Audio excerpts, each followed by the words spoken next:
American Craftsman podcast is sponsored by Hayfla.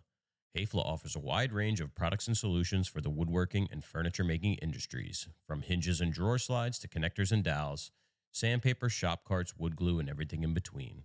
Exclusive product lines such as Lux LED lighting and Slido door hardware ensure that every project you create is built to last. Learn more at hayfla.com. I feel good. Welcome back. Yeah, thanks for having me. So we're joined today by buddy Walter Peters. Trying to think. I always catch myself like saying the same shit over and over again. I always say this, like, I'm trying to think of the last time that you were on. But it was definitely season 3. Were we in the dungeon? Yeah. We were. It must have been April or May or springtime of last year. Yeah, in the opium den over there. Yeah, that was wild. This is nice though. I like it out here. Yeah, this is pretty good. For a while, we had the table sort of like in the middle of not in the middle, but over that way, perpendicular to where it is now. I don't know why we had it like that. I think we just had a bunch of stuff over here. Yeah, we did. Which it's just a perpetual problem. There's just always crap everywhere. You know. Yeah, I'm starting to see that. Move around. Yeah, it's easy to accumulate stuff. Yeah. Yeah. So do you want to tell everybody sort of about this little side thing you got going on now? Yeah, totally. So I've been doing CNC programming and machining for the better part of a year now, maybe a little more. And as I've kind of gone down that rabbit hole, I've been really into the idea of making things that are like one component, no real assembly required, something that you could fit in the palm of your hand. So I've been getting really into machining. I've wanted to do kind of a new business venture. So one of the guys I work with over at Timber, Mike, and I have always kind of kicked around this idea of starting some kind of a small thing on the side. And it just kind of happened. To work out, we found a little place on Craigslist, and that was maybe early December. And a week after that, we were on the lease, and then, found a machine. And so it's the last, 2.5 months has been a kind of an ongoing project of like kind of tooling up and getting a shop ready, which has been a really cool experience. Yeah. It's all, it's super exciting when you're in the thick of it. Yeah. Oh yeah. Yeah. Oh yeah. Yeah. We're still carrying a little debt from the move. It takes time, to get your feet fully under you. But, what kind of things do you envision actually making? Metal and aluminum components. So I listen to a lot of podcasts.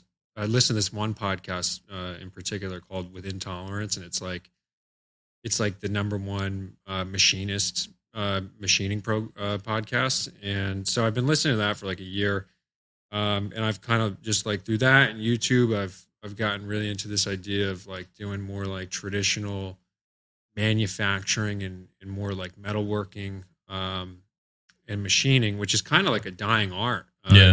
Machining. You don't see a lot of machinists out there. So anyway, I was just listening to this kid on one of the episodes, and he had like this crazy shop, and he was maybe like 2 years younger than me. And so after listening to that, I was like, wow, I really want to do this. And so we kind of pulled the trigger on all that stuff. I know I kind of veered from your question, but I guess what I want to make is more like really anything, just like small, simple things that are contained, that can fit in a box, that can go in the mail. And you're looking to do like, obviously this is all like a question of ideals. Ideally, you're looking to do like one-offs where someone's like, man, I have this 1934 Yates planer and I need this part for it. Or like, I'm going to be building this machine. I need 1,000 of this thing. Yeah, more the second thing you said. I think when you get into like individuals and they're like, they want something for their hobby, the market there is always tough. It's like building furniture, the market's only this big and it takes so much longer, but people, the value isn't there for people, even though how am I trying to put this? Like if you look at just like a regular cabinet versus a piece of furniture, it takes so much more time to build a piece of furniture, but people don't view it. They don't view the value proportional to how much work it takes. Like if you have to build 100%. A one-off part, it's going to be a lot more time because you don't spread all that design time and all that shit over 1,000 parts. So people don't want to pay more for something that. Yeah. So that's the thing too. Like, I've made a couple pieces of furniture. I've never really sold anything, but I kind of live in that world with my everyday, job and everything at working at timber. And one thing I've noticed is I'm like, wow, you really like, you're working for every dollar. Like you can, you can automate the machining part to an extent, but nothing like that comes together without some kind of finesse and some like, really looking at things. So yeah, I kind of want to make something where it's like, hey man, I need, like 500 of these because I have, a catering company and we need these hooks or whatever to do this thing. And there's value in being able to offer some design and prototyping. And then I would, I'd like to be able to turn around and be like, hey, I can do, a long run for you. And maybe it's the kind of thing where you're doing a quarterly run for someone, kind of like, you guys do with the boxes or whatever. So yeah, as I go forward, I want to get more into that because I like the idea of just doing things that are smaller that I can, again, like put in a box and mail to someone. Like when I was going back and forth with Mike and just in my own way too, thinking about how could I make some kind of a living doing, making something. I always thought about cabinets and furniture and railings and whatever, but I always would come back to the idea that I'd have to have a big space to do everything. And I'd also have to like get it there and put it up. And just the idea of like going into someone's house and like drilling into their walls. Like I don't come from like I don't have 10 years of construction experience to like confidently do that. It's actually, even if you do, yeah, it still sucks every time. I was so when we were doing the we had to get a phase converter to run the CNC machine we bought because it's a 3-phase machine. So we have like 100 amps to 220 single phase coming into that building, and we spec out this phase converter that has a little motor and it gives the the electricity a third leg, and that's your third phase. And anyway, I have this electrician come in to install it, and he's like he did a great job, and he's fun to work with. But I made this like piece. I took this like nice piece of pre-finished plywood. And I did like a 1/2-inch Sapele edge banding. So I made him this nice board to kind of mount the plugs and everything to. And so he's looking for studs in the wall, and he doesn't have a stud finder, so he's just kind of driving a nail into the drywall, waiting to hit something. You're like, dude, we just paid a security deposit and first month's rent on this place. Stop putting holes in the wall. So he's doing that, and I'm like, I was like, oh, you don't have a stud finder? He goes, no, I can't find it or whatever. And then I realized like I have one in one of my toolboxes, so I get him the stud finder, we get everything marked out, and he goes into the wall and the lights flicker. Oh. And so he ended up hitting a wire on the back side of the wall, pinching it against this metal stud, and the breaker was popped. He was like totally fine because the other side of the wall was it was an open wall. So we got like super lucky. Wow. So it was an open wall, and he was like, oh, I can do that in like 45 minutes. And he got really like, this building we're in is pretty janky. So like the wire run is like chest high. It's all over the place. It's not normal. So it was totally accidental and unlucky. I felt bad for him, but it was just to that extent. He was like, yeah, I'm so happy that's not in like a finished home with a tiled wall. It's it's a commercial building with an exposed wall. Yeah. God forbid a pipe. That's hitting the water fear. Pipe is that's like the ultimate. That's the real fear. Yeah, I could imagine. 100%. We just worked in a building in North Bergen on Monday. We installed a bunch of, the cabinets weren't installed, but there was no chance of doing anything on this install because we were just applying these frames to like a mirror, and then the cabinets were rolling. But if we were installing cabinets there, it's like we're on the 8th floor. You hit a pipe, it's like that's going down. Floor, yeah, like that's a big problem. Oh yeah. Has that ever happened? That's never happened to you guys, right? No, I hit a pipe when I first started. with a framing gun.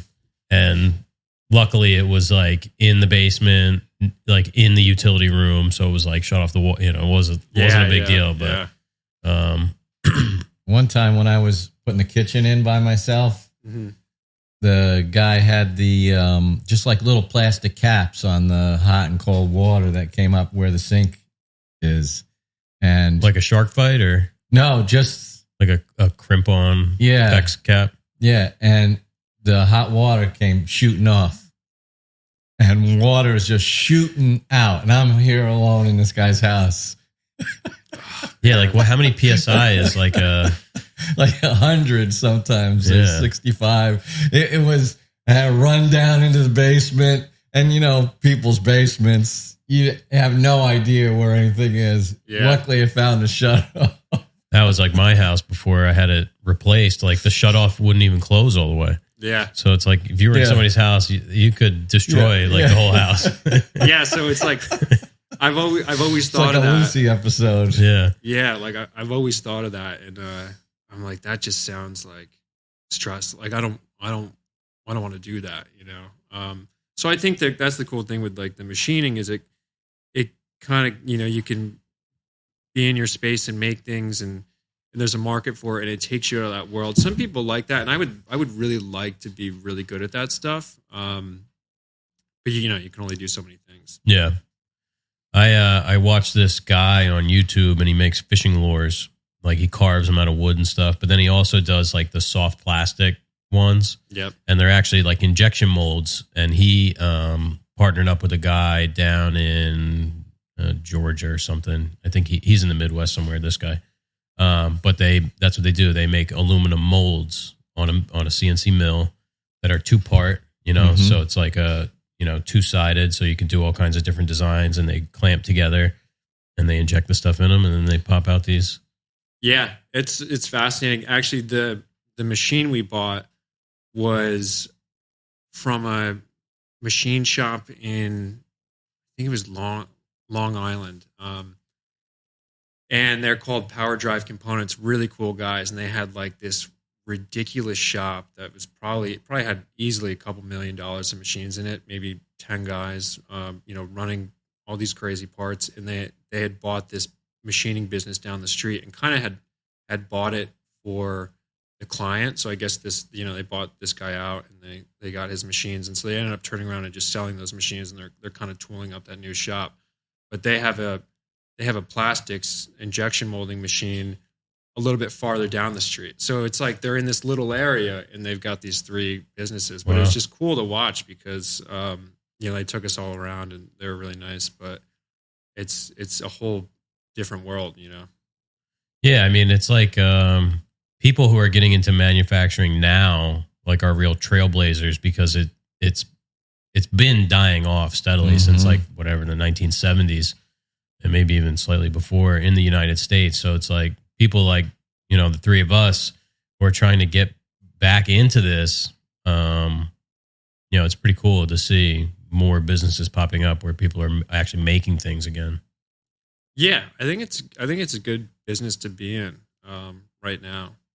At least I hope so. I'll see it. You know, we haven't we're still getting everything kind of turned on, and I'm happy that like the machine turns on and works well. And it's older than me. It's 97, but it's cool. It's a 100% made in Japan machine, so it's like super quality. Even like the little things like the emergency stop is like metal. You know, not that like plastic emergency stop you normally see on things. Oh yeah. But it's cool to like kind of bring that back to life. And like that machine's had a whole career of making dental parts, basically. I think it's got like 10 programs on it. It's made the same thing its entire life. And now we'll turn around and use it for something else. So yeah, it's all cool. I'm looking forward to like being able to be in there more and do stuff.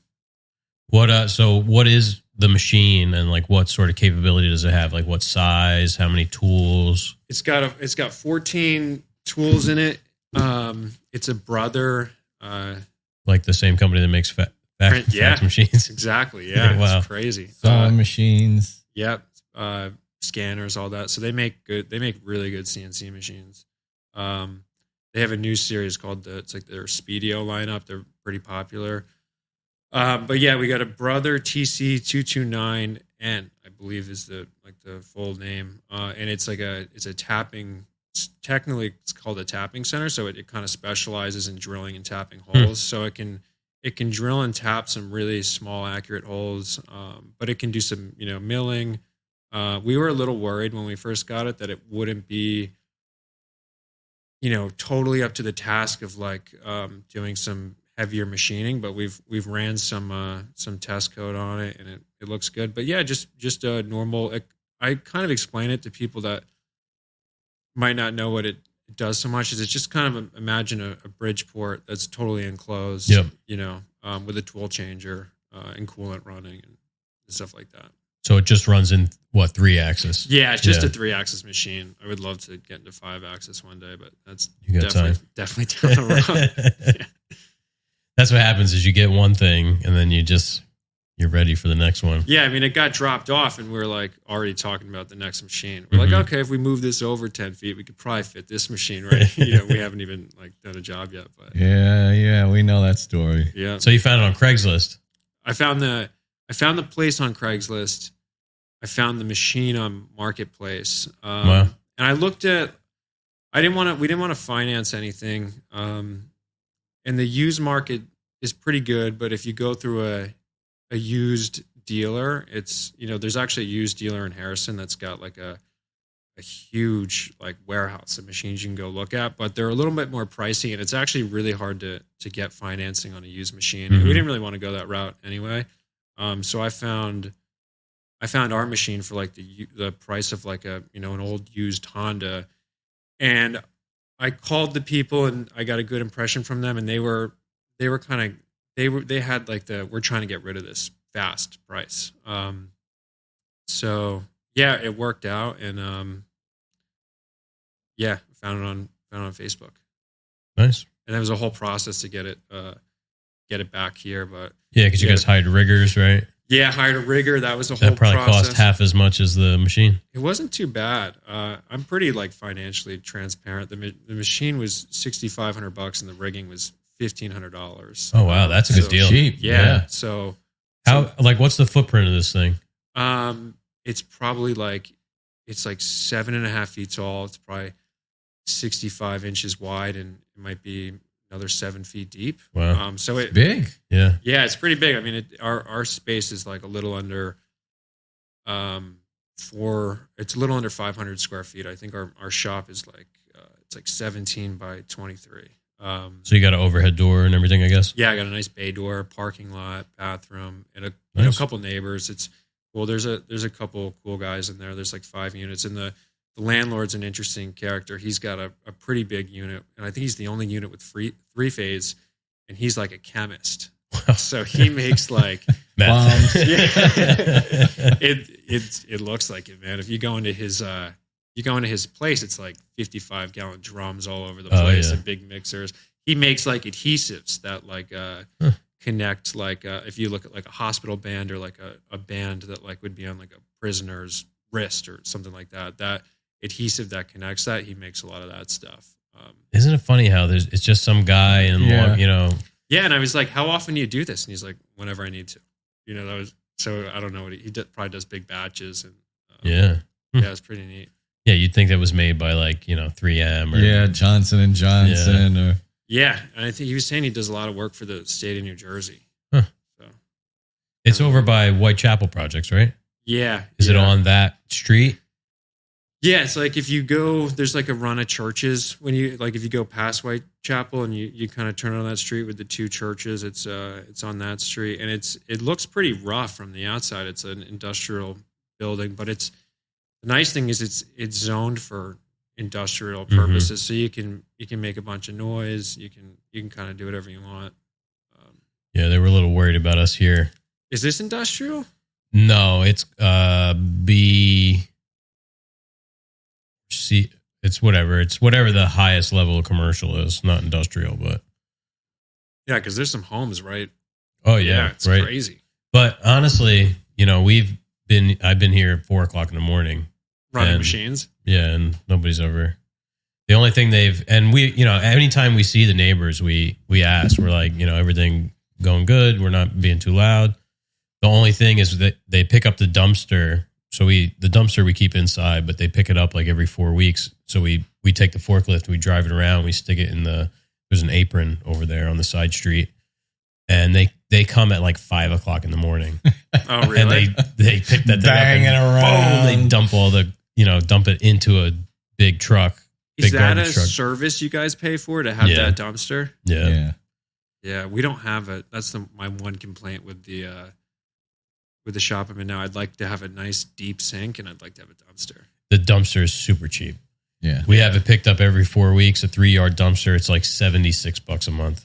Yeah, I don't even think I would need like my own dumpster. It'd be nice if there was a dumpster kind of in the parking lot. Mm-hmm. And I think the thing there is you just bag it up and you throw it on the side of the street on Monday and Thursday nights.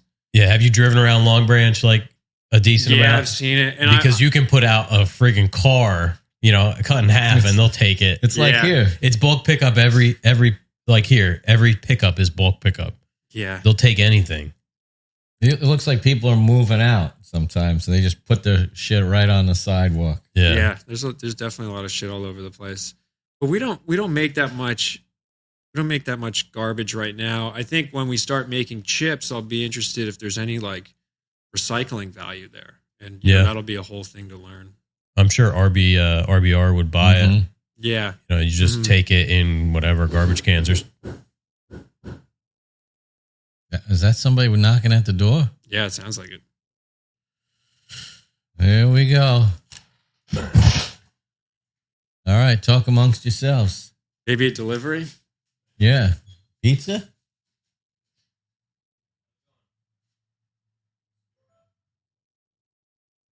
Mystery guest at the front door.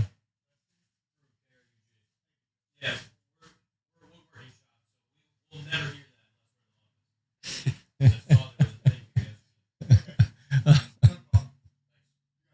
that. All right. Who was that?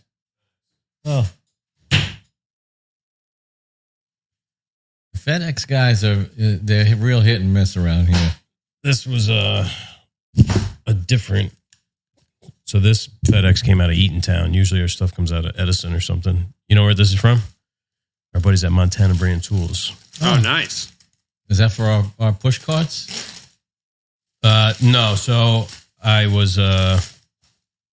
I said to somebody on Instagram that we burnt up a bunch of bits because we were drilling this compact laminate material. Oh, yeah.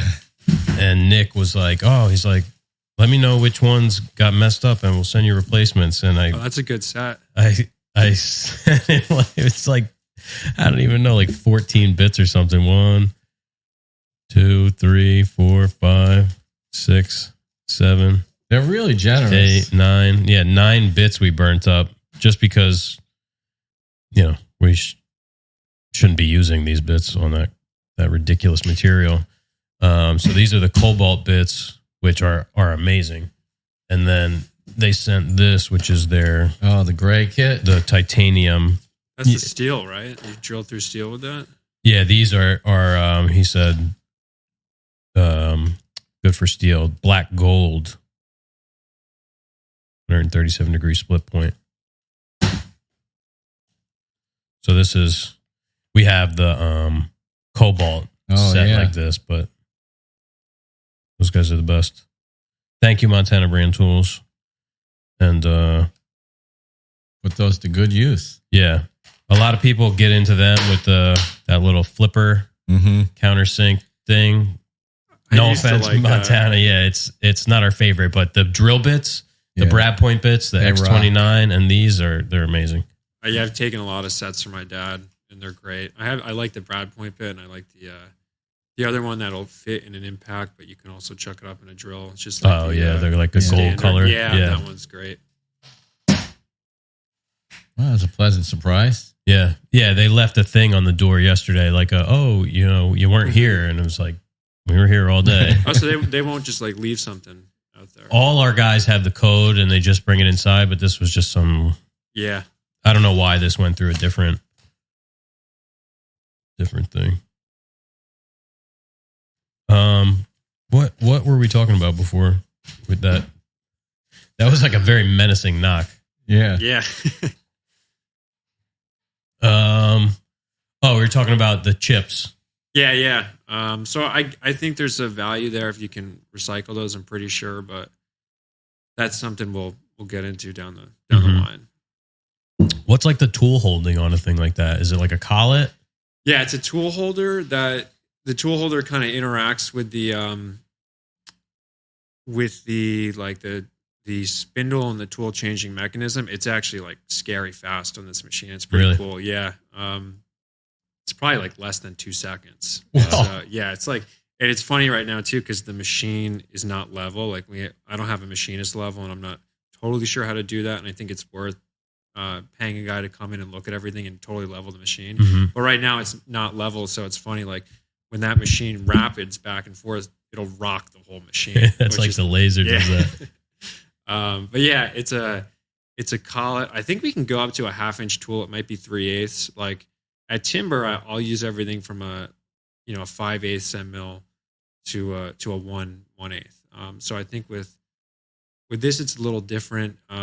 All your like rigidity and everything is based on how much stick out there is and what's the diameter of the tool. But I think for the most part, we're going to be running 3/8 and 1/4 inch tools. Have you ever noticed that? So when you get out to the highway and you make a left, like to go back down 36, there's a machine shop right there. Just noticed that like a week ago. I was going to say that might be a good place to like just pop in and be like, hey, I'm a young guy. I'm getting into machining and just want to pick your brain. Because it's probably some like ancient old guy. 70 years old. Yeah. And who knows? He might leave you his client list. It's funny you say that because like I just noticed that no more than 2 weeks ago Mm-hmm. when I was driving to work. And yeah, I do want to pop over there. It says like John something machine shop. It's a pretty cool looking building because it's like a perfect cube and it's all brick. Yeah. Yeah, I'm gonna have to pop over there. I couldn't find him online. Mm-hmm. I'm sure he's not online. And he's definitely old. Yeah. We take that little street. Like if you're ever coming this way down the highway and you got to get back into Keensburg, Mm-hmm. take that street. Instead of that jug handle by CVS, it's so much easier. Yeah. What do you guys think of Keensburg now that you've been here for a little while? It's definitely full of like a cast of characters. Yeah, like the way I describe it is like I never like walk around thinking it's sketchy or unsafe. It's just kind of different, It's just a little trashy, Yeah, that's like the best way to put it. Yeah, Yes. exactly. I mean, you see some people who look a little seedy, but it's no worse than anywhere else. Right. I don't think it's dangerous per se. It's just lower economic Yeah. area. Yeah. Folks around here, not doing as well as some of the other neighborhoods. Yeah. I mean, there's a lot of Section 8 and a lot of there's still like flop houses in Keensburg where you can count the number of liquor stores and things like that, and the Dollar General. It's populated with those types of things for a reason. Yeah, that's a good way to put it. Yeah, we were talking about I always forget which is which. I think that's the Dollar General that we went to. Apparently that used to be a supermarket, and Rob was like, I wonder why the supermarket didn't last. I'm like, well, Dollar General is buying all this stuff in liquidation. They're selling it for real cheap. It's just like the market here is kind of, I don't know, a little depressed. Yeah. Because the town really it's a perfect spot. The town really needs its own little market, but yeah, it's another indication of, areas that aren't well served. You can't get fresh food in place like that. It's a typical. Yeah, they don't even have like like you go to Quick Check and they got like bananas by the cash register. They don't even have that over there. Yeah. Yeah. There's not a bodega or anything like that. Yeah, there's like some convenience stores. I don't know if they sell anything, but I mean, if you go to a convenience store and to buy groceries or like whatever, canned food or dry goods, it's significantly more expensive than going to the supermarket. Yeah, totally. Like a can of Chef Boyardee at the supermarket is say $2.29. At the convenience store, you're going to pay $3.29 or $4 or whatever. Yeah. Have you gone to that brewery by Timber? No. Yeah, it's pretty cool. Yeah. I went once with the guys after work. You can drink in there? It's really nice in Well, there. you got to take a tour. What how's it? No, he's got all the stuff on the bottom floor, like all the big Kettles. Yeah. A really cool guy. And then it's like surprisingly really, really nice. Like it's totally comparable to like a Carton in Atlantic Highlands. I actually like it more than Carton in Atlantic Highlands. I haven't been to Carton in probably since before Sandy. Do they still do the tasting in like that old building? I've only been there a handful of times in like the last. I've maybe gone there 4 times, and it's been in the last 2 years. And I think it's just in that one main building, and you go all the way up to the top floor. It's cool, but it's very like for one, I don't think there's enough space, and sometimes the beers there are just like way too far out. Like they're just trying. They're like, oh, do you want to try this peanut butter ice cream? Where like what I liked about the other guy, Grins, is he just had like a handful of IPAs, a handful of stouts, a handful of some other stuff, and it wasn't like trying to be something that it shouldn't be. You know? Yeah. Augie's got Augie Carton has quite an eclectic taste. I remember. So there used to be like in this real old building right next to where they built that giant industrial looking building, and the tasting room was upstairs. And we went there because I worked at this place, Twin Light Tap House, which is like a big craft brewery bar. Carton did like their, I think maybe like not grand opening, but like they did a party there when they first started and whatever. So I was kind of in with those people, and he took us into like the fridge where they had all the beers, and he's like, "Oh, you want to try this? It's Gorp, good old raisins and peanuts." So it was like a raisin peanut beer. They had all these wacky. Yeah, that's funny. That's Twin Lights Brewing? Twin Light Tap House, not Twin Light Brewing. It was on Bay Ave. Actually, our buddy from the Red Store, the newest iteration, not the newest, but do you know those guys? Not the guys that are there now, but the guy that was there before they just sold. Big Mike's Little Red Store. He's opening a restaurant there in Highlands, right on Bay Ave. Yeah, that I'm really close to the Red Store. I don't really go. I haven't gone in there since the new people. I think I went in there once, the last owners. But I remember when I was a little kid, it was cool. It was like a real kind of like old school convenience super store. Dark. Like the ceilings felt really low. Like wooden floor. It was cool. It was nice. I did have like the worst cup of coffee in my entire life there because I was working back on like Cooper Road. So that was like the closest place to get a coffee. But, middle of the day, it's probably been sitting on that pot all day. It's just like, it has reduced down into like a sludge. There's a lot of good food around here. I was going to say, have you tried Alternate Endings Brewery in Aberdeen? No. Great food and great beer. I'll have to check that out. Yeah, the food is done by, there's a restaurant in Asbury called Tallulah's. That sounds really familiar. And they do the food for this place. It's like weird with breweries in New Jersey. Like you can't have food, or like the brewery itself can't have food, but you could have like this like pop-up restaurant like within the brewery or something. I don't know. It has something to do with the laws. But yeah, they do like sourdough pizza, and like it was good. We went there for my wife's Christmas party. Nice. Yeah, I'll have to check that out. It was a movie theater. It's like in a little strip mall on 34 by Dykes. So if you just like you're going to the Parkway, you bang a right onto Clark Street or whatever that is, then go onto Lloyd Road, and it's like a couple miles up there. All right, cool. I'll have to check that out.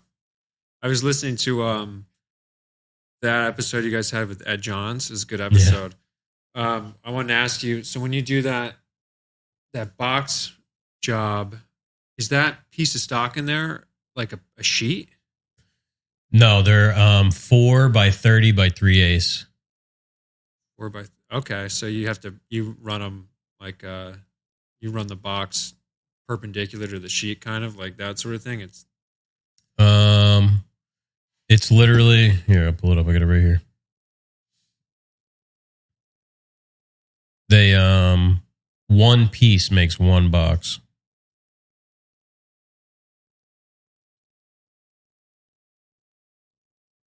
So this is set up for the old laser. It's so big, but yeah. So like this is one piece here. Cool. And it just leaves like a little 1/4-inch frame basically is left over at the end. Yeah, that's cool. I've never done any laser cutting, but the tight kerf and you can do a sharp corner, I guess. You can do a true 90. Yeah. That's yeah, cool. you know, it's not a true 90, I guess, but close enough. yeah. There's a bunch of them behind you. Oh, you've seen. Your mom got one for Christmas. Yeah, she did. I've been using it. It's cool. Yeah, so that sold out pretty quick. Yeah, less than 15 minutes. That's 1,000 of them in 15 No, minutes? 500. We did 500 this time. We can't bring ourselves to do 1,000. Mm-mm. Oh, really? It's just that. It's too many. It's too much. Yeah. It's too much. Even 500's bad. I bet. I've never done anything in that quantity. How do you keep everything counted? That's what I'm always curious about. Everything gets like stacked in layers, and then they go into these boxes. We know that the boxes hold 16 per layer, and then so the box holds 96. Yeah. So each box, Mm-hmm. I ordered the material this morning, so these aren't due until mid-May or something. Okay, but we're gonna get started early this time and like work on them slowly. Last time, it was a brutal rush. Yeah, I mean it was brutal. We waited too long to get into them. We were like in North Carolina at Hayfla, then we had Maker Camp, and then we came back and then got into them. Then we had the laser issues, and then that laser that we got didn't work. I heard about that. Yeah, it was crazy. A nightmare. We've been doing a lot of boxes at Timber, like museum plinths. Mm-hmm. Those have been pretty neat. But yeah, they're like between like maybe like 60 and 100, but they're all different. So that's neat. We just did the last run of those. Are you guys doing the acrylic too, or just the bottoms? Or do they have like acrylic tops on them? No, they were all combi core for the most part. They were 100% combi core and what's that fire rated MDF? It's like a Medex. Medex, yeah. So it's just a lot of that. That stuff stinks. Yeah, and you can't. That'll always be a fine powder. Mm-hmm. That'll never chip. Yeah.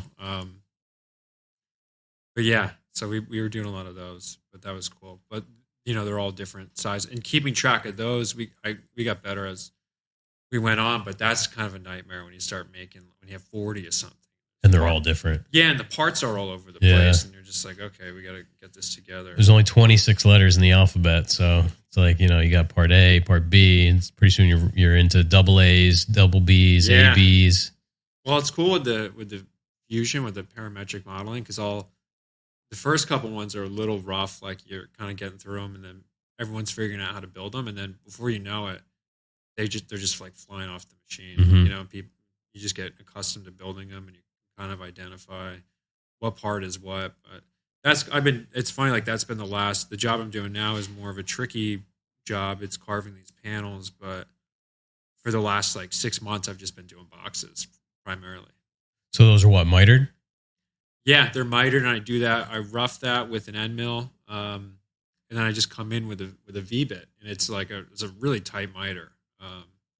And they don't have to be perfect because they all get sanded and painted. Yeah. But you want them, close enough. Yeah. What do you use for joinery? Just glue joints. Yeah. Just glue in the miter? Yeah. And what? You're using like band clamps or something, or just spring clamps? Yeah. Spring miter clamps. Oh, and nails. Yeah, a lot of nails. No lamellos. No, they're quick. I mean, yeah. I don't get to build much stuff there now. But the guys that were putting them together got really fast. They're doing a box, maybe less than an hour. Yeah. Yeah. Some tape, you flip it so that the outside is up. You tape the seams, flip it back over, glue it, and then it just folds together basically. I was doing that in the beginning, and then I was having a hard time flushing everything out when I tried to do all the miters at the same time with the tape. So what I was doing was I was doing one miter, making sure it's square, getting it with the spring clamps, and then just shooting it with nails, and then just doing 2 halves, and then putting it in the bottom. Yeah. Yeah, so why don't you talk a little bit about, so last time you were here at Timber, you were mostly working on, I think, or maybe exclusively working on the floor. How has your role sort of transitioned there? I think last time I was here, I was kind of getting up into the office and doing more learning the CNC programming, like learning the drafting and the drawing and the shop drawings and all that stuff.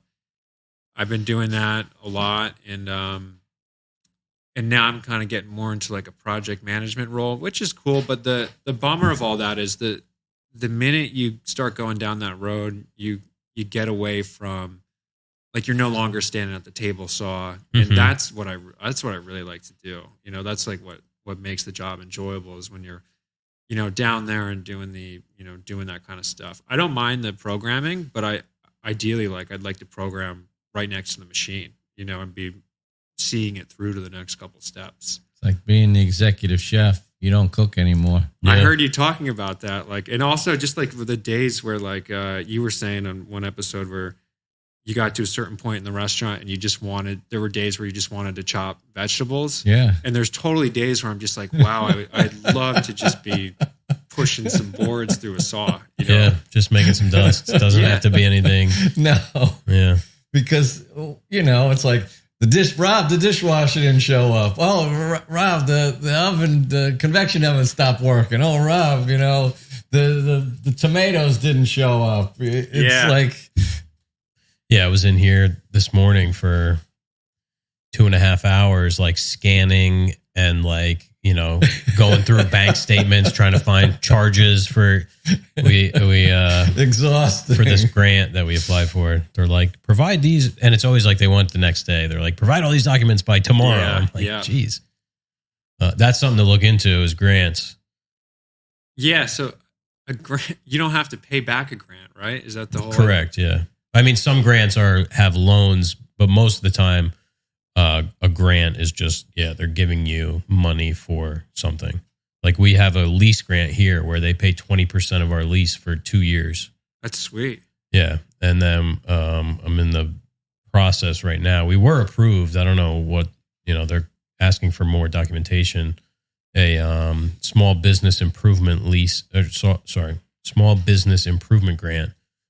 Which they cover 50% of up to like 100,000 for like improvements to a building that you're leasing. And is the incentive with that I always like wonder, because I hear about stuff like that. What is the incentive for someone to give a grant? I'm just curious. These are right through the state, so it's just like an economic stimulus, basically. Okay. Yeah. You know, they know that, you know, if we're doing well, we could potentially hire someone, then they're going to be doing better. You know, it's just the money goes into the community. Usually. Yeah. And there's like some stipulations, like if we hire someone, you know, they have to be paid like what will be like the new minimum wage. You know, there's certain things that you have to agree to. You know, you have to, for the lease agreement, for example, like we have to be here for like 3 years or something, which is fine because we have a 5-year lease. So there's certain things you have to agree to, but do you guys have the lease where it's like the triple T lease or something? Triple net or something? No, ours is it's not triple net. I don't know what it's like, and it's not an all inclusive lease. It's I don't know what you would call it. We pay the lease, we pay the taxes, you know, we pay maybe it is triple net. I don't know. We basically pay for everything. Okay. Wow. Yeah, I'm kind of getting into that. We're lucky. We're like our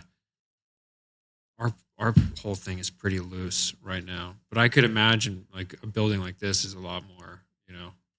Yeah, you know, so the lease is like now it goes up a little percentage every year, 3% or something. So now it's I don't know. This month it was like $3,900. That includes the taxes, and it included the water and the sewer for the quarter. That seems pretty good though for a space this size. Yeah, it's not bad. And then you got utilities. You know. Yeah. Mm-hmm. Business internet is like ungodly expensive. Business everything, insurance. Yeah, and this, I have like a quarter the speed here I have at home, and we pay like $50 more a month here than I pay at home. Like I have gigabit at home. This is like. I think maybe I upgraded to 400 megabits per second, and it's $125 a month. Yeah, I heard about that from one of the guys in the units over from me. So I was lucky enough to where I'm right next to the landlord's unit. So I went into his unit and I was able to. We did like 100-foot run of a Cat 5 wire or something, and he already had like these crazy electrical runs, so it didn't have to look nice, and we just fed it all the way through, and I was able to get it like, over his wall and under my ceiling, or in between my ceiling and the wall, and it I think we pay him like $35 a month, but it's good internet. Yeah, that's so good. We're kind of getting around some of that stuff for now. That's like cool. What we did at the old shop. Yeah. It was like came out the window on the second floor, went down the house. It was like around the fence, under the ground, into the shop. You need it though, man. It's like you can't. You gotta have it. Well, now like Fusion, everything is cloud based. It's Yeah, Fusion's pretty amazing in that. Like Fusion is like I think $600 for the year or something like that. And like these are older legacy softwares for some of the other CNC machining companies. They're like $20,000 a year, and you might have to get another. It blows my mind. It's like enterprise pricing. Yeah, and I think it's just because people are like shops are, they might be older and they're not. Fusion's really the new kid on the block. Is some people describe it, but it's pretty cool. It seems like you guys use it for everything. Oh yeah, it's always right here. That's like Mosaic. I think we pay like $175 a month on Mosaic. This is what we just installed. I pulled these out so I could get some top views, but nice. And we did this mirror wall.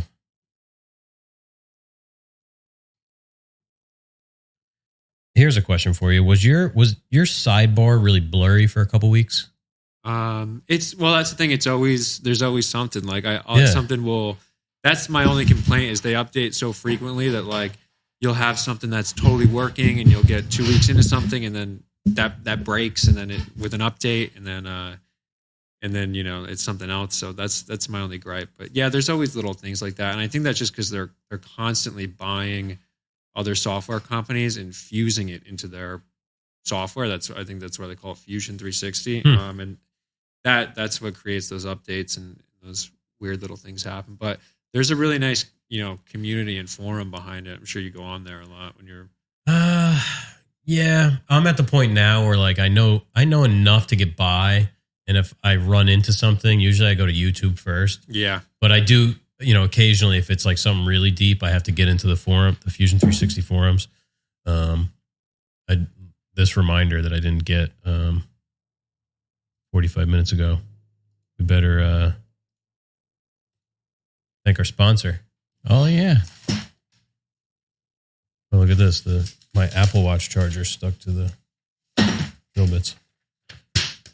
When you need the right saw blade for the job, put your trust in Ridge Carbide Tools. That's right. For over 50 years, Ridge Carbide has been producing industrial saw blades designed with exact specifications for the cutting results you expect. Before you buy, call Ridge Carbide and they'll help you determine the right tool that meets your needs and your budget.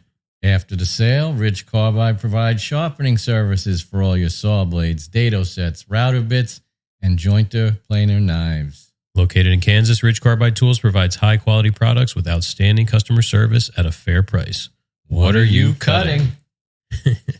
And we also want to thank our sponsor, Unita. I was just using the 3x4 today. Yeah. Sanding a face frame that actually is mitered, so there's inside miters on it. And I put up a little reel, saying like, good luck doing this with your orbital sander. Yeah. Because you're just going to, be digging into that other side. You have to be careful with the 3x4. It's not that it won't dig in. It's just you have a straight edge that you can reference. So we're doing some more finishing. Seems like I've been doing nothing but finishing for the last about a month. 6 months. Yeah. So I primed some stuff today. So that's like our prepping weapon from primer, from pre-primer, primer, and then we use it all the way up to the finish coat. So we'll be getting into that tomorrow. And Unita was kind enough to give us a coupon code. So they just sent it over today. It's Joinery 15, Joinery 15. That'll save you 15%.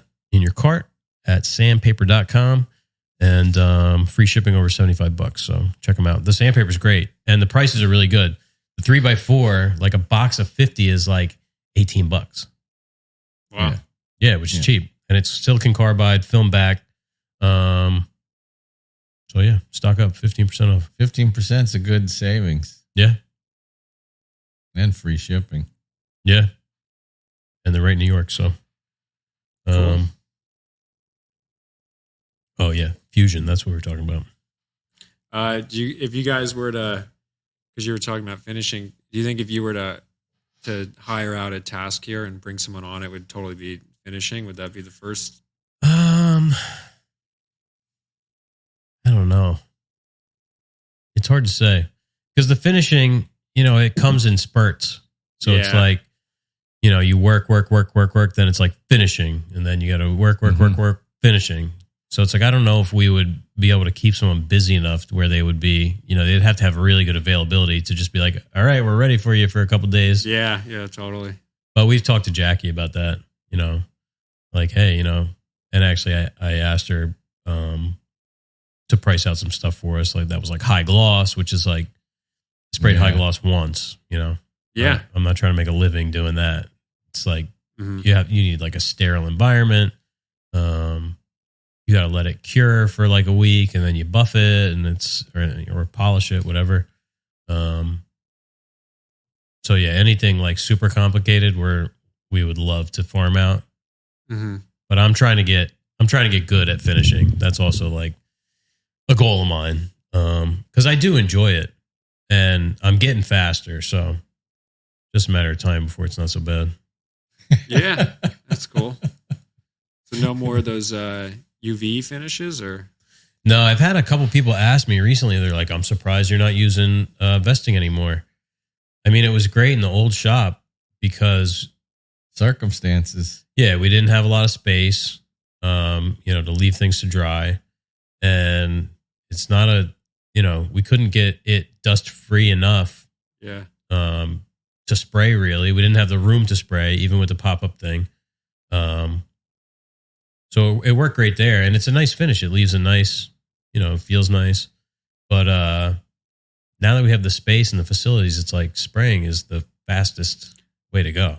Yeah, I do the vesting things for my stuff because it's easy and quick. And usually by the time I get to that point in a project, I'm like ready to be done. Oh yeah. But I do find that to be late. Every time I'd sand that, I'm like, wow, it's a lot of work. Mm-hmm. Going back over and sanding it and everything. Yeah, and it's like, the nice thing about spraying is it's supposed to like self-level, and the vesting, if you don't wipe it perfectly, you get those spots where it, this is actually Kimavere. You get those like rough spots, and the only way to fix those is to refinish it. I mean, if you mess up spraying, it's the same thing, but you're spraying such a thick coat that it self-levels, and I don't know, it's just a little more foolproof, I think. Yeah, I used to make videos for this body shop in Wall, and they would take like privately owned cup cars and they would get like destroyed in these races, and they'd build them back up. In the paint department there was crazy. Like they had this booth you could drive a car in, and it would get like sucked through the floor. Yeah. And it was pretty amazing. Like they had one guy there that was the head painter, and he'd probably been there forever. And then he had a guy who's maybe a little bit older than me, and he was telling me, he's like, oh, I'm a paint apprentice. I've been like mixing paint for like 2 years now, and the work they would do is nuts, but it shows like you need to put in the time and learn all that, chemistry and everything. That's like Adam from 3 Dot with the boxes. He was a finisher, and the place where he worked was like one of the only places where you could get like all these vintage paints like remixed. So he'd be mixing paints like to match a car, like an original paint color from like a 1930s car, or like, he was shipping paint like all over the world and stuff. Yeah. And it was all by eye. Yeah, I think that's I want to somehow get into that industry of doing stuff for the automotive, people that are into cars and stuff, because I feel like they're willing to like really pay for car. They're willing to like put into it, which is neat. But yeah, it's a whole different world. Are you thinking about trying to develop some like products that? Ideally, yeah, I think you'd want to do that. I follow a couple guys that have entire companies that are based off that. But I want to do. I think we're going to do everything. You know, I'd like to do the job shop work. I'd like to do some kind of a product line. I think it'd be cool to work with guys like you and like develop something, you know, that someone like you would want. You got, you know, and then also like I'd like to get into like multi-component assemblies with maybe some like, you know, TIG welding, you know, and doing something like that. So we'll see. But yeah, for now I'm willing to, you know, kind of do it all. Yeah, and you feel out, you know, what works. Yeah. There's a website called Xometry, and they send you a part, and if you send them back the part and it meets their spec, you can go, like, you become a partner. And I think they're the largest like web-based manufacturing company, and it's like DoorDash for like parts. It's pretty wild. So we'll probably start there just because it's, you know, we have enough low overhead to actually be competitive in that marketplace, and then we'll go from there. Yeah, I've heard of that. There's another one that's it's not Xometry, it's something else, but they have wood products on theirs. Like maybe fab.com, something like that. And I looked at a couple things, but with woodwork, it's hard. Like the bidding process, and it just seemed like the juice wasn't going to be worth the squeeze. Yeah, I think it's something you can do in the beginning if you're getting started. But ideally, I'd like to know like 10 people that always need stuff, you know, and they're pointing me to people that also need more stuff. So ideally, I'd like it to go that way, but we'll see. We haven't even like cut anything on the machine yet, but it works. And, you know, that's what I'm actually doing after this. I'm going to clean out the machine and get it ready to take coolant and you know, do all that stuff. Yeah. I'm excited to see that run. Yeah. Yeah. I'm making a video, kind of like of like transforming the space, the renovation, and getting the machine in. And so I'll put that up, and we'll kind of kick it off. Probably, hopefully, in another month, we'll be kind of rocking and rolling. So you're going to start a social media for the? Yeah, we have like an LLC. We're called MW Machine Co. Michael and Walter. You know, the Instagram's there. There's nothing on it. You know, but the domain name is purchased. So we'll start doing all that stuff after the, you know, after everything gets going. Like I had one of the neighbors that, you know, the next unit from our shop is this really cool, like small engine repair guy. He's like real mechanical, and he's always like, oh, can you guys do this? Like, I know this guy that needs this. And I'm always like, yeah, I really want to do that, but I don't want to talk to anyone until I'm like totally set up. Because the last thing I want to do is be like, oh yeah, I could probably do that, but like come back to me in a month. You know, I want to be like really tooled up and ready to go. Yeah. And you know, if you're not actively running stuff, you don't want to make promises that you can't keep. And then, you know, I'd rather take down their info. I'll call them later, you know? But yeah, we'll see. I saw your brother started an Instagram he's doing a push-up every day for however many followers he has. Yeah, it's a whole that's the alarm automatically. That's funny. Don't listen to the status of our cameras. All the cameras are working perfectly. Put the dogs back in the cages. Oh my God, shut up. Mine does the same thing. Simply Save is horrible. Yeah. Not sponsored. They sponsor all these podcasts and YouTubers. It's terrible. Yeah, but he's jumping in that ice bath. My dad's everyone's getting in the ice. I'm not really getting in the ice bath too much right now, but that's the whole wave right now on the internet. Yeah, I said everybody's watching too much Joe Rogan. Yeah. The sauna is next. That's like the big push for my dad. Yeah, he's been texting me about the price of cherry. He's going to use cherry now. Yeah, I said I think it was like $3. Yeah, cedar's expensive. Wow, they had that paint grade 4-quarter cherry was like 99 cents. Yeah, let me tell him. But we haven't gotten a flyer from Lewis in a while. I would totally try the ice bath thing, but like I'm not going to get an ice bath. That's the thing. Well, it's just all it is like it's like a cattle trough from Tractor Supply Co. And then in in the wintertime, it kind of, keeps itself cold. Yeah, I think I would do it if I worked from home. But when I wake up and I'm like getting ready to go work all day, and then usually I'll leave. Now lately, I'll leave timber and I'll go to my place, and the last thing I want to do is like get in a cold bucket of water. But yeah, I feel like that I would get too woken up at night, and then I wouldn't be able to go to sleep. Yeah, it definitely wakes you up. I've only done it once though, and then same thing. I like the idea of getting in a sauna though. That sounds really nice. Especially like in the evening. Like it's the opposite. Like I wouldn't want to get in a really hot sauna first thing in the morning and then get out and be totally like wiped, take a nap. Sauna's good for a hangover. Yeah. Yep. I'm doing a dry January this year. Yeah. I don't even remember the last time I drank. Maybe Christmas party? Yeah, Christmas I probably had a couple, but I like drinking, but I don't know. I don't have it in me anymore. Yeah, I think I'm kind of going there. I think I drink every so often, but it's just a nice way to kick off the year. It's kind of a fun thing to do. Yeah. Well, you're right at that age. You're what, 25? I'm 20. I just turned 24 a month ago. Yeah, you're right on the cusp of, you're either going to like become like when you get towards your 30s, it's like, you see all these memes, like you're going to like get into bourbon or you're going to just like stop drinking. Yeah. I want to like cigars. I want to like bourbon and stuff like that. It looks really appealing. And then every time I do it, I'm like, I don't want this. I love cigars, but yeah, bourbon I don't like. Yeah. I don't know. I'll have to try to get back into them. I don't know. Yeah, it's funny.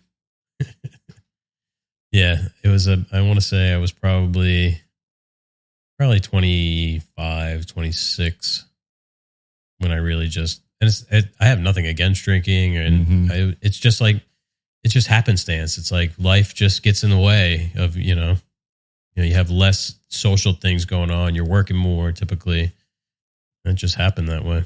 Yeah, I feel the same way. I think too, a lot of drinking can kind of kill my momentum. Like if I wake up kind of hungover on a Saturday, I'm like, damn, this sucks. I had a great rhythm going, and now it's gone. So that's kind of like, with the new shop and everything, I kind of want to like, keep everything rolling. Yeah. Yeah. Consistency is key. You got to stay. I always talk about this like homeostasis. You have to just keep everything within, you have these two lines, like got to stay between these two lines and just keep everything consistent, because you can't perform, unless you're, you feel right. Yeah, if you're doing too much, you'll just burn out. I'm realizing that. And just like physically, like if you overeat or you don't get enough sleep or any of these things, it's like it does affect the next day. And when you're younger, it affects you less. But as you get a little bit older, like if I was to stay up late tonight, I'm not going to perform as well in the shop tomorrow. Well, it's even like with the working up in the office now and doing a lot of computer work, if I eat a huge lunch, which I do this to myself sometimes, I'm like done for the rest of the day. I mean, it's like, it's over. Yeah. Where that's where I missed the working on the floor, because I could eat a ton of food and I could just start sweeping the floor, and with 20 minutes to go by and it'd be fine. When you get behind the computer, it's just like, it's hard. It's the worst. It's brutal. Yeah. Yeah. I like keeping busy like after I've eaten. You got to get up, and we have like an hour long lunch over there. It's long. Oh man. So it's easy to like eat and then hang out and get tired. We try and do like a half hour, but usually it creeps into like 45 minutes. Yeah. Depending on what's on the YouTube. Yeah, we always like pop on a YouTube video. This is a nice setup with the screen here. I'm sure do you guys eat here at the table? Yeah. Yeah, this is cool. Yeah, we had this guy, Jacob Collier, who's a musician. He's a genius. Yeah, he's like a total savant. He was doing, the song Danny Boy. Yeah. He was playing it to 18 different emotions. So it was all pre-programmed. He didn't know. So he started playing, and then every 30 seconds or something, it would change to angry, and he would have to play it. Yeah. So that it sounded angry, and then happy, and then mysterious. And the guy is ridiculous. Yeah, that stuff's mind-blowing. I really love the new videos Rick Beato's doing. Oh, yeah. He like just interviews someone. Mm-hmm. It's cool. Yeah. That's good. What was the one that we kept passing over? Because his videos are so long. I just watched the one with Billy Corrigan. Mm-hmm. And I think he's got a second channel now. I'm not sure. Beato too. Yeah. Because I saw he had a video with Christopher Cross. Yeah. But yeah, so if we put on an hour-long Beato video, odds are we're probably going to stick it out to the end, and then, the days already fly by. What'd you think of Billy Corrigan? I really like Billy Corrigan. Billy Corrigan's like guitar tone. I'm just a big Smashing Pumpkins fan. That's like my kind of go-to genre of music, is that sort of later 90s grunge, heavy distortion, not like totally metal, but I really love like stuff like Smashing Pumpkins, Helmet, the Deftones, stuff like that. What'd you think of his personality? He seems like super intense. Doesn't he own like a wrestling company or something? I'm not sure, but his story's pretty fascinating. If you haven't heard it, he's got a good episode on Joe Rogan. I think I did. I saw that. But yeah, he seems like, from what I've seen, he seems like super intense. What do you think? That was kind of the feeling I got. I haven't gone too. I like the music, but something about his personality rubs me the wrong way in the interviews and stuff I've seen, where I think maybe I'm completely missing it, but like he seemed to think he didn't get enough credit for his part in the music scene. Like, he came out at the same time as, bands like Nirvana and, Pearl Jam and things like that. And that maybe he didn't get the accolades that like these other bands. He seemed entitled, you're saying? Like he got passed over and he was a little bit bitter, annoyed about it. Yeah. Like, no, I'm as good as those guys. I'm better than these guys. I mean, I feel like people put Smashing Pumpkins like up there pretty high. Yeah. There's only so many bands from that era. We got what? Nirvana, Pearl Jam, Soundgarden, Alice in Chains. Yeah. There's only a dozen or so bands, and Smashing Pumpkins is one of them. Right. I don't know how you can get mad at that though, because that stuff works itself out so naturally. People like what they like, and all those icons and phenomenons appear because that's what the majority likes. Yeah. How do you feel about Japanese jazz fusion? I like a lot of jazz music. Are you talking about like kind of like not like just more instrumental? Yeah, sort of stuff? like Cassiopeia. Stuff like that. I used to work with a guy at New Horizon who was maybe a year older than me, and we'd work in a similar station, and there were computers all over the place, and guys would play music, and he would always play like almost like what you would hear in a Japanese restaurant during like the lunch hour. And that was always like really cool to work to, especially if you were doing quiet work that was more, maybe you're like chiseling something or fitting something up. I like that kind of stuff. I like instrumental music in the shop. In headphones. It's not as good like on the radio. I mean, it's good on the radio, but I do like to have, regular music with vocals on there too. But yeah, I get in the zone to like Snarky Puppy and Cassiopeia, and even like, I don't know, you ever heard of like Animals as Leaders? Yeah. That guy's pretty amazing. Yeah, Toast and Abasi. We were just looking up because we're driving around and one of their songs came on. I'm like, what's the tuning on an 8-string guitar? Because it's so low. Do you guys listen to Chon? CHON? Oh, yeah. I love Chon. We know Chon. Yeah, I'm a big fan of Chon. Oh, you got to check out Cassiopeia. Do you like Steely Dan? Yeah. So, yeah, it sounds a lot like Steely Dan, but it's instrumental. I'll have to check that out. Yeah, like late 70s. I mean, they're still playing, but started in like the late 70s in Japan. That's cool. Masayoshi Takanaka. I always forget that Japan is an island, and they have like this distinct island sound to like a lot of the music. Yeah. All that stuff's cool. I like that. I'll have to definitely check that out. They have like the little steel drum and some of the stuff. And, if you grew up playing like, you might be a little too young, but like the heavily Japanese influenced video games, Pokemon, stuff like that, you hear like that I don't know, you hear the same influence in that, that 8-bit music from Mario. You can hear the influence, of like, I guess it's just like a Japanese influence, but it's pretty cool. Do you guys ever watch like Audio Tree Live? Does that ever come up on your YouTube? It's like, it's kind of a smaller, more niche band, but I think there's a band, I think it's a Japanese band. It's called Elephant Gym or something, but same thing, like just like a 3-piece, amazing bass player, all instrumental music, super cool stuff. If you like Rick Beato, you got to check out Pat Finnerty. Yes. You ever watch him? No, I don't think so. He does. So Rick Beato does the What Makes This Song Great. Yep. This guy does What Makes This Song Stink. And he just like rips apart like a Danny California, or he did like Kryptonite. a couple. Kryptonite by Three Doors Down. And he's funny. What do you guys watch on YouTube other than music stuff? Do you watch woodworking videos or not really? Yeah, we watch your dad's stuff. Yeah.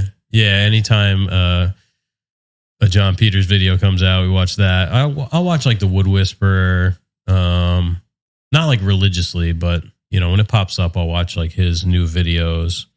Ishitani Furniture, that's a good one. His are all no talking.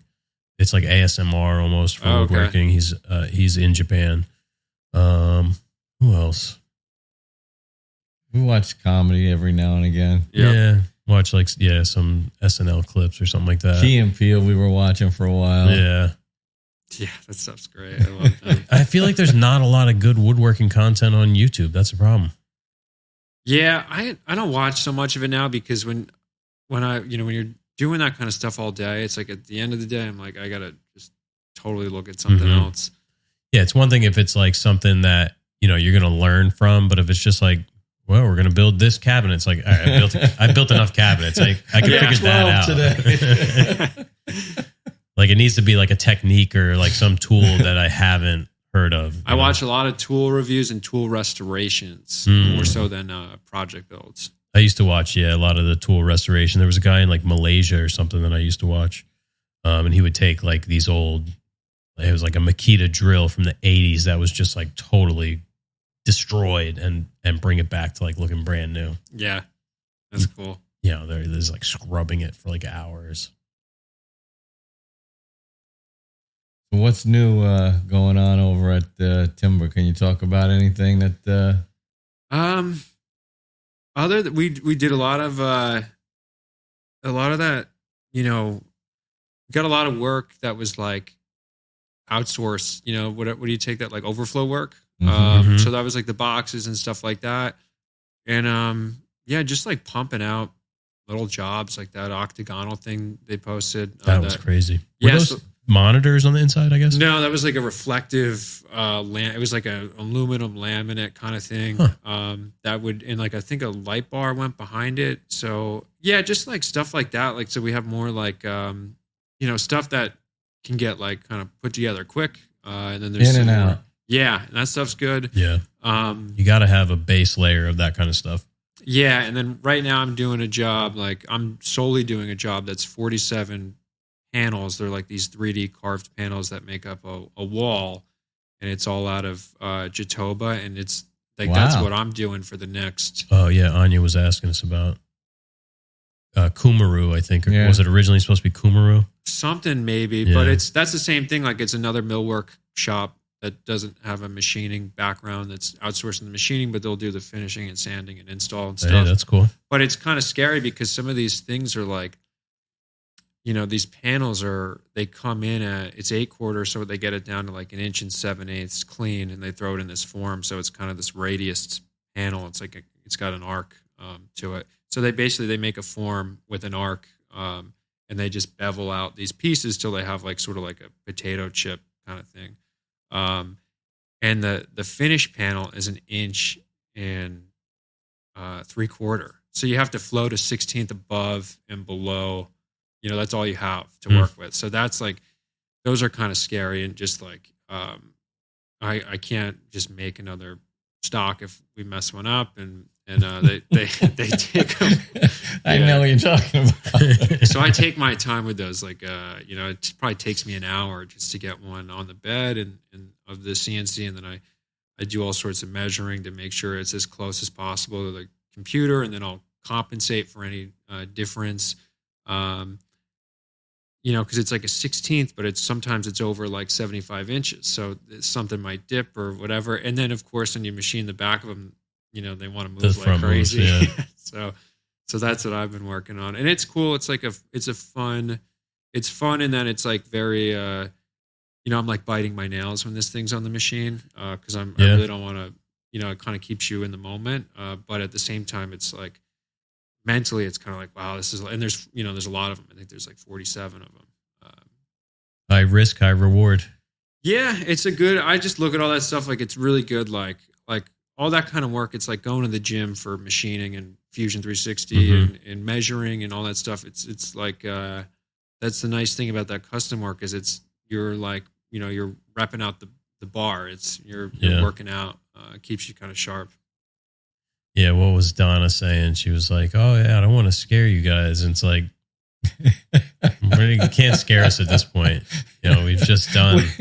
We say yes and then figure it out later. Yeah, just like things that are so far outside of our wheelhouse, and then you just, in the moment, a lot of times it sucks, but you're more well equipped at the end of it, to do something similar, or Yeah, totally. It's good all around. So I'm doing that till that'll probably take me into February. But it was pretty cool too. I had to make I made a router jig to be able to put a slot all the way around the backside of it. I saw that. But that slot rides on like a ribboned kind of surface. So that's a whole thing to figure out. But yeah, that should take me into, the end of February. And then there's always like kind of the high end hush art stuff going on in the background. Yep. I don't really do too much. I'm not super involved in that stuff. I'm more of like I do more of the millwork. Let's figure it out. Let's build the project kind of thing. Where the specials guy, they call that. Yeah, where like the art stuff's cool, but it's very like subjective, and then you might have a difficult person, like in on the purchasing end of it, and it's got to be to the highest standard, but the standard is kind of subjective. So that whole world is funny, but I fall more into like I really admire like mechanics and try. My whole goal is to be someone that's like very mechanical. So I just naturally veer away from that kind of stuff, where anything can be anything, and I'm more into figuring out the problem. Yeah, the standards are more cut and dry, when it's something that has a function, a piece of this could be in the eye of the right person. This is a piece of art, this bottle. So how do we set a standard for what is correct when, your standard is different than my standard is different than yours. But if we say we have to build a cabinet, okay, we know it's got to be square. It's got to be the correct dimension, Yeah, and it feels good to work inside those constraints and to hit those marks, to have something that's square that, meets the measurement you want it to. That kind of, it's just, there's something about that to me that feels better than like, the thing with the whole art stuff or the ultra creative work where it's so subjective is you can really miss and just, claim that it's intentional or whatever. Where I just like, I like the other stuff where you're trying to really hit the mark, and that feels good when you do it at the end of the day. It takes the pressure off, because there's a standard to hit. There's no question as to what the end goal has to be, we talk about that with like, we do client work. We commissioned work. We don't really build spec pieces. It's hard to build a spec piece because it's all on you. It's like you have to design it, build it, everything. And if you fail at the end, it's also all on you. Whereas if we're building something for a client, we have all these constraints. We have spatial constraints, the design taste of the client that we have to work within, the budget of the client. So it really narrows everything down. It makes it a lot easier to figure out, what to build and how, versus when you're just left to your own devices. It's like there's too many options. I get analysis paralysis where it's like, I need to have some constraints. Yeah, I think like in anything, like it's good. It seems like you guys are specializing sort of with that. Like I see the way that panel saw is right next to the edge banner. It seemed is it that's the kind of the plan is to roll that out into more of a service you're offering to where you can do a high-end kitchen, but you could also do like a kind of like a semi-commercial, not Commie Core, particle board kitchen, but do it well kind of thing? Yeah, I think, like we were talking about before, where you have to have sort of like this base layer of like fast and cheap isn't maybe really the right way to put it, but that's really at the end of the day what it is. Like, you got to bring in these fast, cheap jobs that have a high profit margin, because they come in, they come out.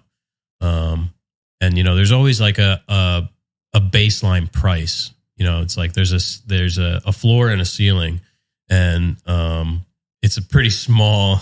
It's not 8-foot ceiling; it's like a 4-foot ceiling. So the difference between like melamine commercial cabinets and high end cabinets, it's not that much different. So the profit margin on like the commercial and faster stuff is pretty good. So if we can have enough of that going on, where we can also take on these jobs that are like the white oak thing that we just did, that are more artistic and, a little slower, but have a lower profit margin, it's like a subsidy. We want to subsidize doing the cool stuff, because in a space like this, you can't get away with doing that kind of stuff. I mean, we're not Sam Maloof or George Nakashima, or, you really have to have a name and a lot of clients behind you to do like high-end woodwork and make a living. Yeah, it seems like if you want to make like really nice tables and chairs and stuff, you can do that, but you have to do that at your house. Yeah. Or like garage or something. And those people work, 60, 80 hours a week. And, No, it's really cool. I think all that stuff is it. Like whenever I see people that are consistently doing that kind of stuff and doing it well, it is really cool. But I don't know if I could handle the inconsistencies that I would imagine come with that, And like those jobs run too long. Could you like? There's a guy on YouTube. What is it? Wolf and Dulcet. Building a high boy chest of drawers 6 months. Like, I would lose my mind. I can't work on one job for 6 months. Yeah, but that's just how it's funny. People don't realize like how long some of that stuff takes. Like my girlfriend sent me this photo of it looked like a crate and barrel bench you would put at the end of your bed, and it was like pretty not complicated, but it was had some different angles in it. She's like, "Oh, you could probably do this in like 2 hours." They take me 2 hours just to put the first coat of finish on. It would take me 2 hours just to like buy all the stuff for it. Maybe and it's more. Probably like what, $400 at Crate and Barrel. Yeah, and it'd probably be. There's no way you could buy all that material for $400. Yeah, we don't even have access to that whatever type of wood that they're using. Yeah. Some like rubber wood or something. Something, yeah. Yeah, I get that all the time. People are detached from the process. There aren't people making things locally. Yeah, one-offs. Like, people don't understand the difference between a one-off and a commercially produced or a mass-produced thing. That was like, I had a buddy years ago who, had, I forget, a niece or a nephew being born, something like that. He's like, "Oh, can you make me a rocking horse?" I'm like, how long it's going to take me to make a rocking horse? Like, this, even if I gave you like the deal of a lifetime, it's going to be so much more expensive than just going out and buying a rocking horse. Well, the funny thing with that too is I was talking to my dad about this a little while ago. Like, it's really normal for someone to ask someone like you to build a rocking horse, but if you were to ask one of your like legal friends to draft you up, know what I mean? Can you write up a couple contracts for me? It would never go that way. It's funny you say that, because it's like every time I'm at like one of my relatives, I have to like get out of there before they ask me to make them something, or can you give me this piece of wood or what? Like, yeah. Well, they're just they're not aware that it's like. It's great, but it's work at the end. It's that's what you do every day. Yeah. Yeah. It's either free or I'm not doing it. Yeah. So like, I got to build some countertops for my sister-in-law. And she's like, "Just let me know how much." I'm like, "Just pay for the material." I'm like, "I can't charge you because I just can't." Yeah. You're opening yourself up to something, and then there's the pressure's off you if she's not paying you a lot. Yeah. And the timeline's probably wider too, I'd imagine. Yeah, I should probably do those. We have the material, but yeah, just some high high pressure laminate countertops. Super easy. There you go. Something like, solid wood countertops. That's just like a straight no. That's a different story. Yeah. Yeah. That's funny. That's a lot of work. So I don't know. We don't want to keep you too long because I know you're going over to the other shop. I guess you have anything that you want to plug? Do you want to plug the new company? I mean, we could always leave a link. I know there's nothing on there, but can people like follow on Instagram yet? No, it's there, but it's not. It's set up, but there's nothing on there. If you follow me on Instagram, I think it's just Walter_Peters.